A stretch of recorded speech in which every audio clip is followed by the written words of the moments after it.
been a while since I made a video. Been a bit busy. Had the kids at home because they're off school. It was kind of just not really possible to make videos. A lot's happened, you know.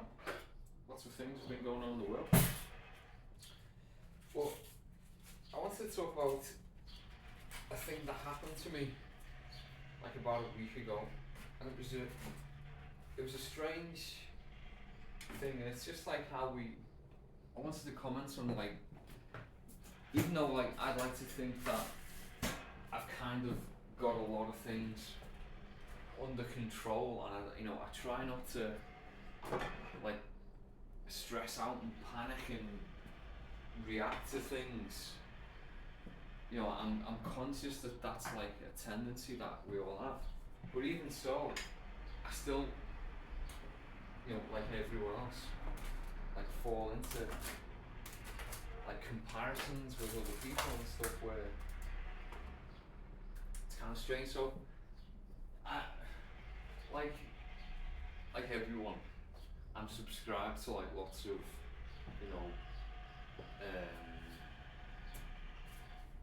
what do you call them? Like Facebook and Twitter and stuff like that. I forgot the word. Like LinkedIn. So I get like LinkedIn notifications in the email, even though I hate LinkedIn and never even look at it. Well, one of them that I saw the other day was like, I just read like the title that popped up in the email, and it said something like such and such has just posted like whatever, and it was kind of like, great things happened today, and it's such and such important person has done whatever, and it's great to be with them and all stuff like this. And like my initial reaction was, wow, this guy that I used to work with, he's like doing really important things, and imagine posting something like that to LinkedIn. And like for about 30 seconds I started to think, God, you've been working for like 20 years, and you're not posting stuff on LinkedIn like that, and then I sort of like had this moment of self-reflection, and I just saw it from the other side, and it's like nobody wants to write posts like that. It's just like, it just hit me how much of like an obligation it was for this person to do. And I was like, I put myself in that situation of, how would I feel if I was the guy who felt that he had to write a post like that? And it just hit me, I was like, God, I'd hate to have to do that. That's just like the worst thing that you could, if anyone knew me, like anyone who knows me, and like if the idea of asking me, go on, post something on social media, that's the word I would put, do something on your social media to promote such and such a thing, which is like something that you're not particularly interested in. It's like, oh, that'd be the worst thing.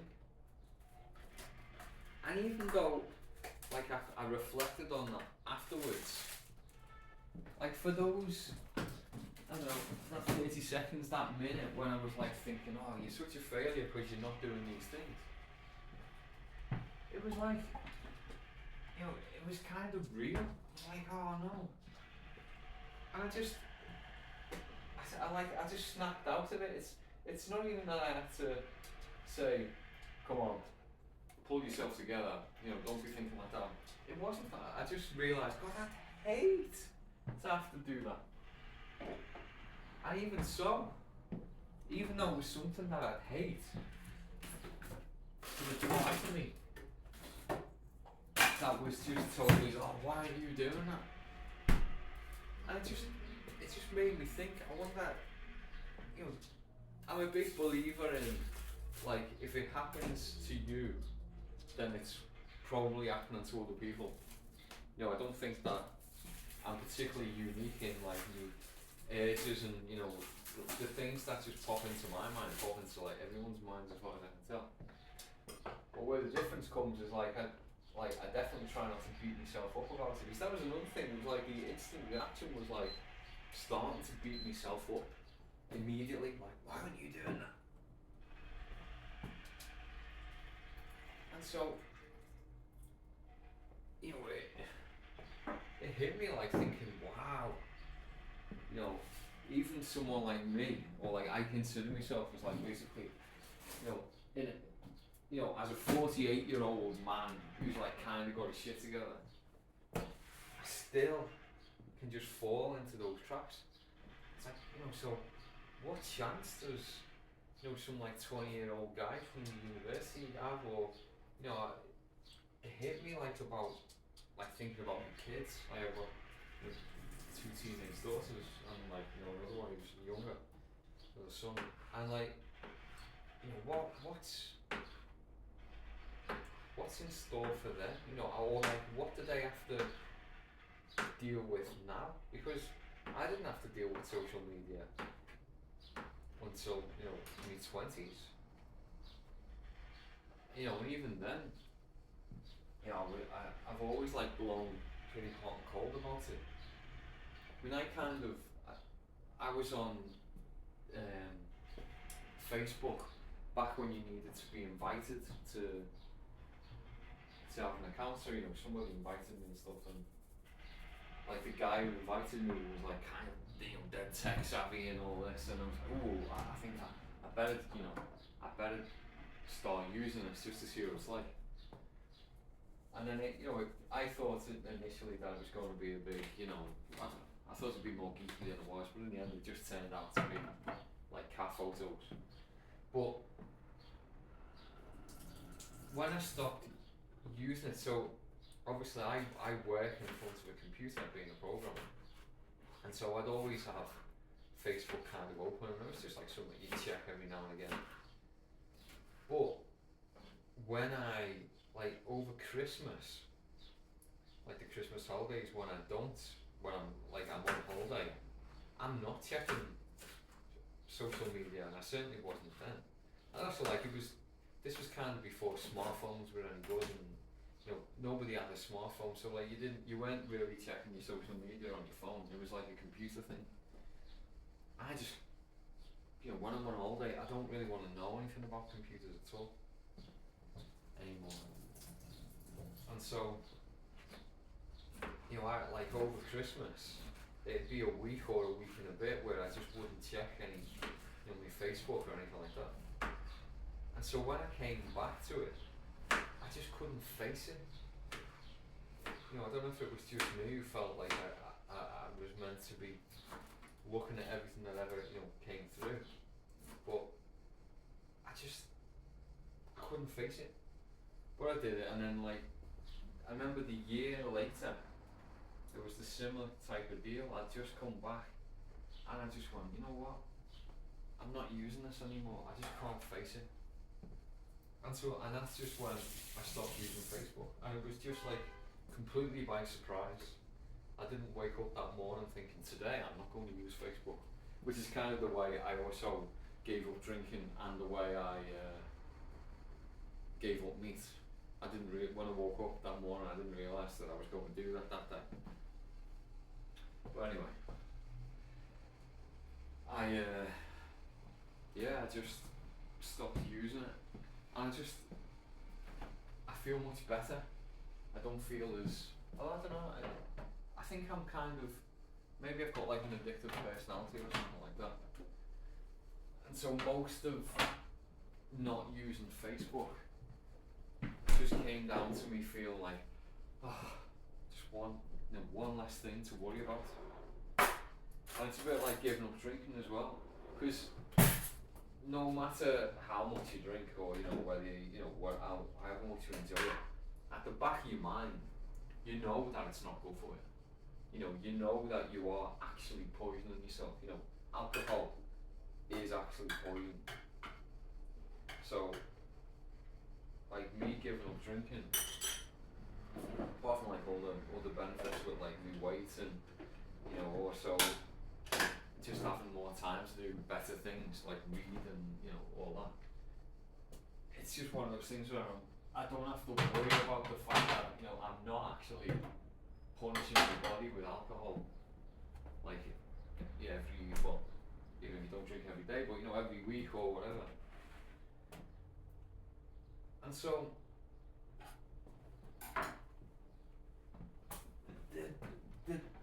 the the thing that I always talk about not beating yourself up, like it's such an ingrained tendency. It's just something that's just come so easy to us, and I'm recounting this, and I'm still kind of shocked at the fact, how much I felt like a complete loser for just not being in that. I don't know what I thought of. I don't know. I didn't really go analyze it much beyond like how I felt, but it wasn't even particularly logical. It didn't even mean anything. It was like, I see people that, like, when you see people who are posting stuff on LinkedIn, I always feel like it's a little bit sad. I kind of feel sad for them that I don't know how to explain it. It's just kind of like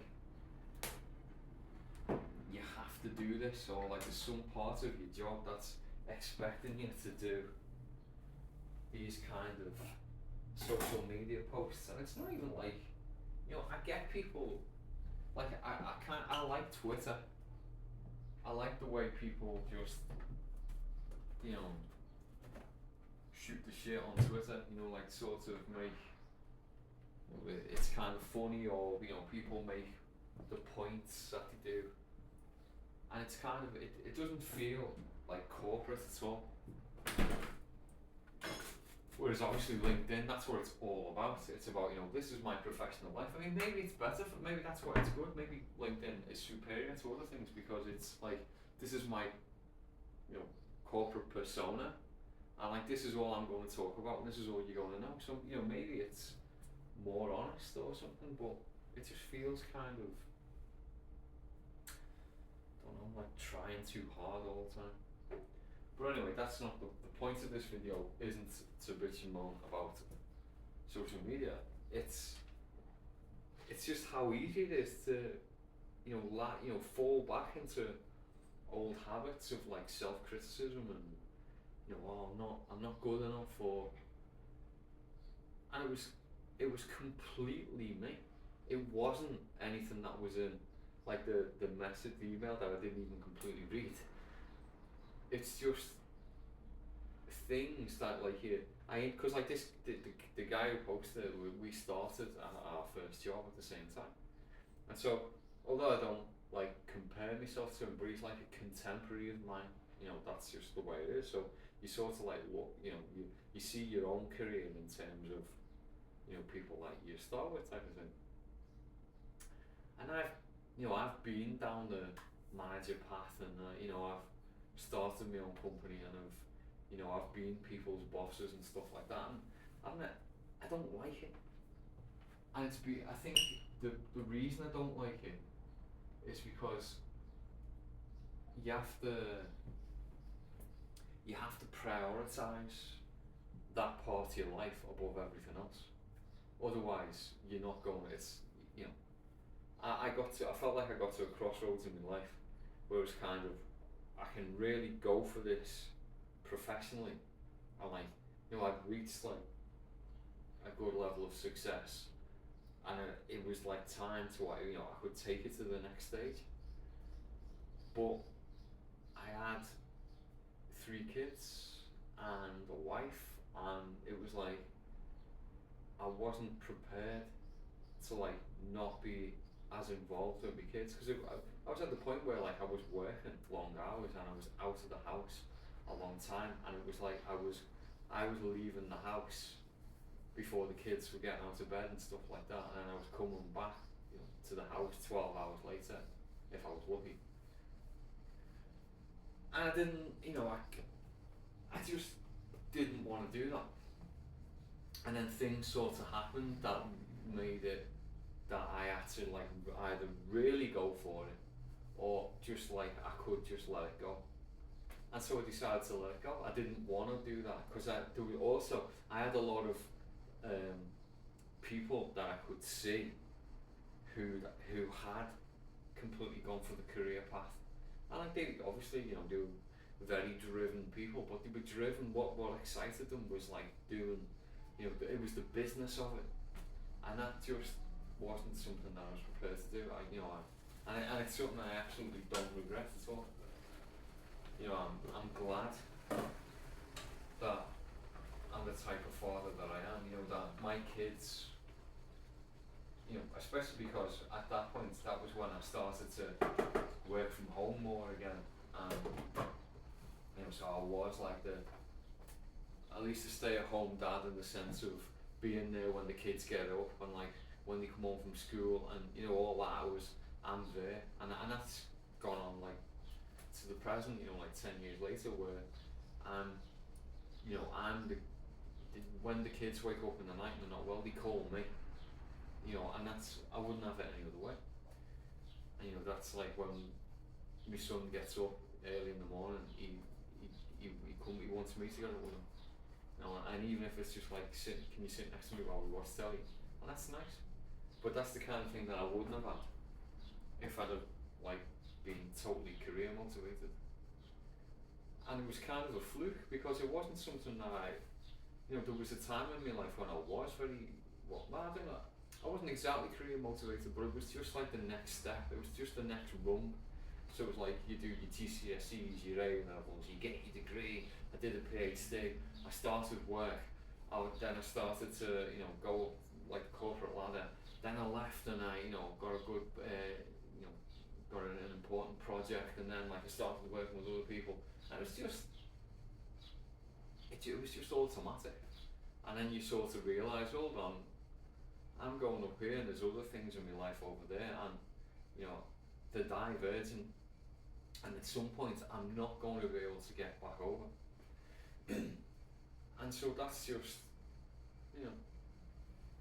I rationalise it, and it's like, wow, I'm so glad that I'm not in the position where, even if I'm not being told directly, go and write this LinkedIn post, even if that's not what's happening, there's some reason why this guy had to write this post about some great thing that's happening, and it's like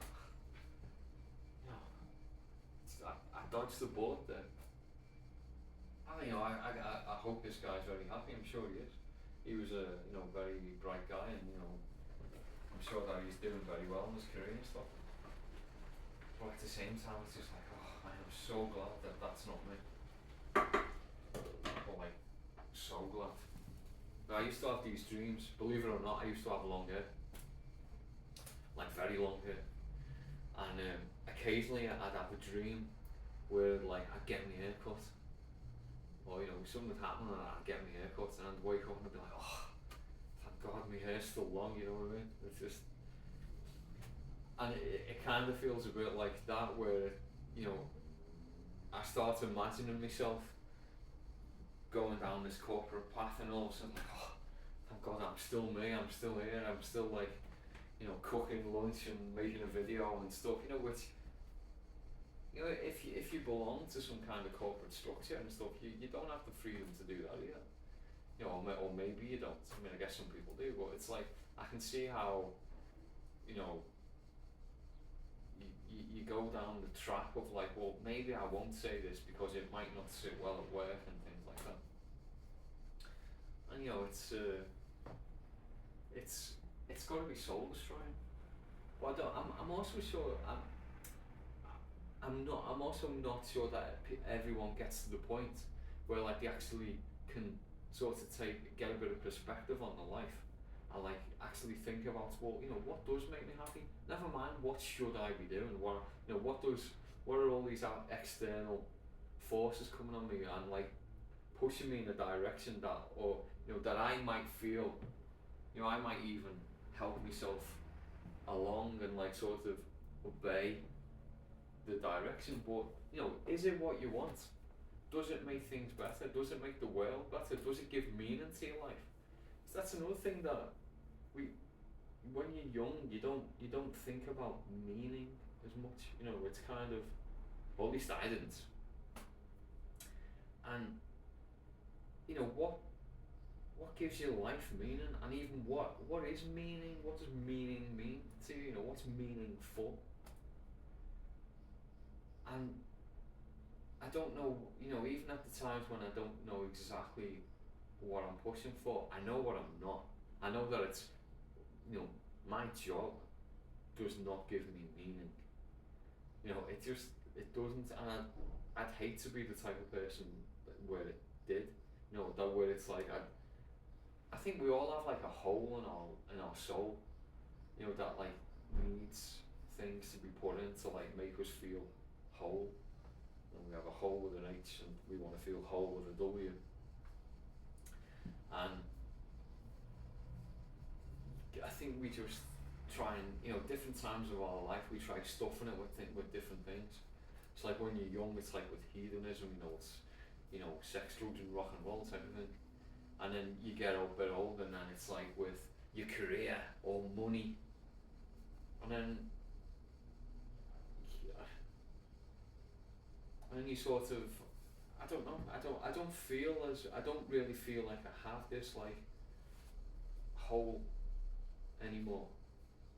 But it's kind of, I feel like I need to like consume knowledge or like learn things or try and understand, because there's so many things that just in the world that if you take like, you know, if you literally take 2 minutes to think about, well, why does this work like this, and you know, why do people want to be told what to do, and why does democracy work like this, and why are the rules to democracy? Why isn't it just, you know, when it's clear that like most people don't want something, why does that something still happen? And people go, democracy. It's like, well, hold on, surely we all know that most people don't want that. You know, it's kind of, there's lots of things that are quite obvious that we don't, you know, that don't get pointed out or don't get talked about. And you know, I think that's what gives my, well, I don't know if that's the right word, but it's kind of like the my thirst, like, so this like the thing, you know, my search for meaning is now like knowledge. It's like, why do things like that, and part of it's self-knowledge. You know, just why do I do this? Why do I feel like that? Why did I, you know, for certain buttons that get pushed on me, why do I just react like that? And it's, you know, it's interesting, and I think that's like, you know, what is it, you know thyself, you know, all knowledge is self-knowledge, and I think it probably is, because everything that we see, like on the outside, it gets totally interpreted through like our frame of reference, you know, from the way we see things. And like you see this, I mean, if you actually take the time when you're like talking to someone, if you actually take the time to actually like properly listen, like, so when they're talking to you, don't be thinking about what you're going to say next. Listen to what they say, and like try and interpret it. You know, like think of how it makes you feel, and like the difference between the words that they say, what comes out of their mouth, and like the thing that appears in your mind, and then watch that on the other way. So say something, you know, so you're engaging with this conversation, and see how the images that appear to them and what they're arguing about, or like, you know, what the model that they've formed of what you've just said is probably different from the model that you've got of what you thought you just said. And a lot of times that's where like conversations break down, because we've got two mismatched models of what we're talking about, and we're not arguing about what I think and what you think. It's like we're arguing about, no, you've said this and this makes me feel this way, and I'm going to argue the way you've made me feel.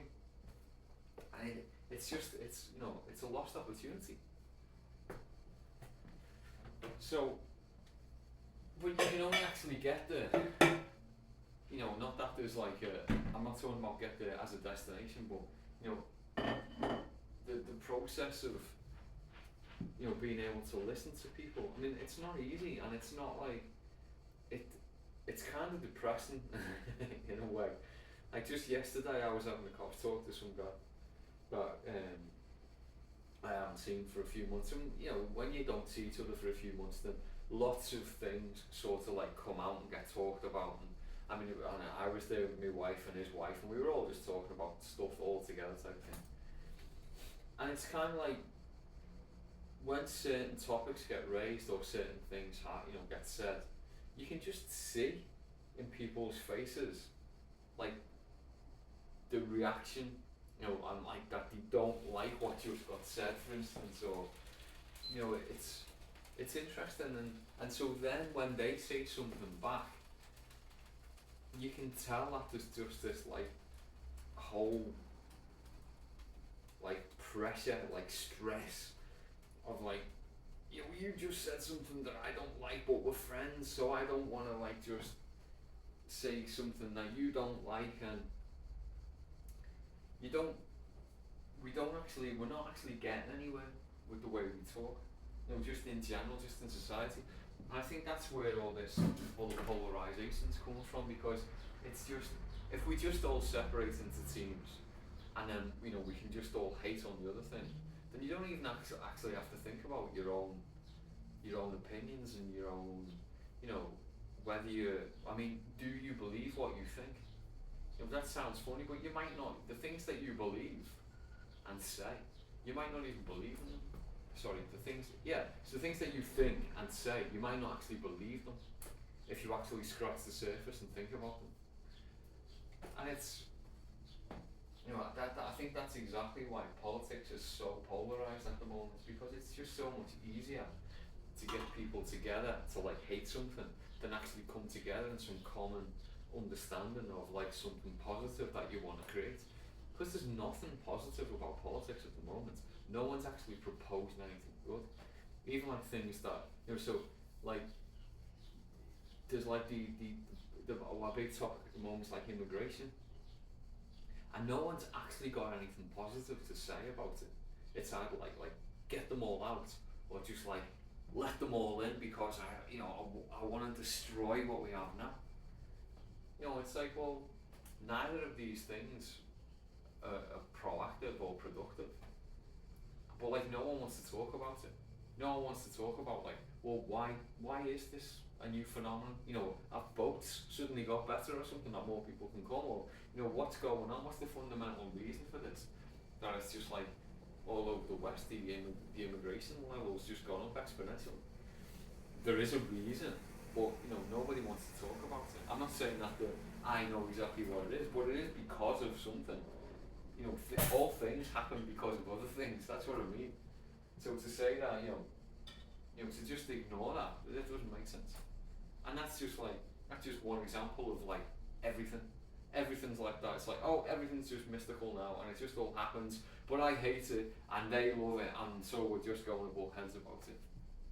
And it's just, you know, it's just easier than actually having a meaningful conversation about things. Anyway, the good thing about these videos is that when my lunch is ready, I shut up, and it's a time that I can just say, thanks for watching, please like, please subscribe, you know, if you've got here, thanks very much for getting all the way through. Please feel free to leave a comment. You know, I like, you know, reading comments and stuff. So the clock's wrong because we had a power cut. Just in case you're wondering. So, like I said, thanks for watching. Don't know when I'll be able to make another one. Might be tomorrow, it might not. So yeah, see you around, and have a good day.